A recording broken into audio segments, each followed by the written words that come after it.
cara trade forex yang selamat. Okey, sebelum tu kita update signal yang lepas hari tu kami predict price gold AU US dollar ni dia masuk dekat level entry korang kat level sini, lepas tu dia buat penurunan, so dia terus hit TP straight.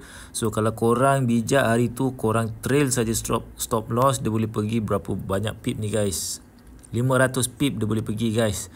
So signal sebelum ni adalah satu signal yang berjaya lah. Okay, so kita tengok pula dekat US dollar Japanese yen untuk malam ni. Kita tengok ada satu penurunan dekat US dollar Japanese yen. Lepas tu dia buat satu breakout dan dia ada momentum. So ini first kali kita tengok dia ada trend ke bawah. Trend ke bawah ni adalah pattern. Lepas tu dia buat breakout trend. Breakout trend ni adalah signal. So dia dah buat breakout trend signal. Lepas tu dia akan buat satu penurunan. So ini namanya entry. So level entry korang boleh expect dekat level sini sebab dia mesti level dia dekat-dekat dengan korang punya moving average period 20 ni untuk M15. Okay. So korang tunggulah price tu turun dalam level ni. Korang boleh start layer ataupun entry. Kalau boleh letak stop loss korang dekat previous low ni. Besar sikit tak apa, tapi dia tak hit stop loss. Lepas tu price tu boleh naik lagi tinggi daripada level puncak previous high dia. So kami expect price tu boleh naik lah lagi. Okay.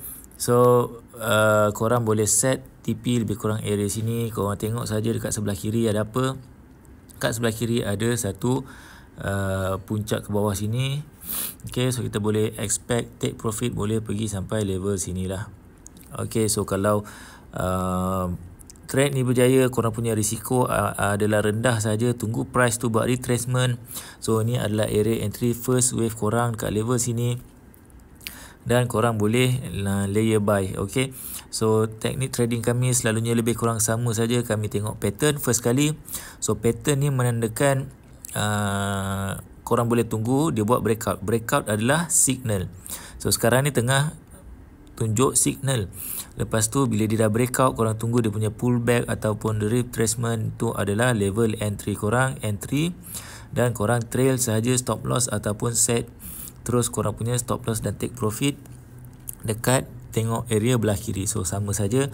Kalau korang nak belajar lebih lanjut pasal trading ni, chat DM kami di IG dan TikTok Prof Duit. Tengok signal kami update Isnin, Rabu, Jumaat malam di Telegram Prof Duit dan subscribe YouTube channel Prof Duit untuk tips trading. Chat saja DM kami akan ajar korang for free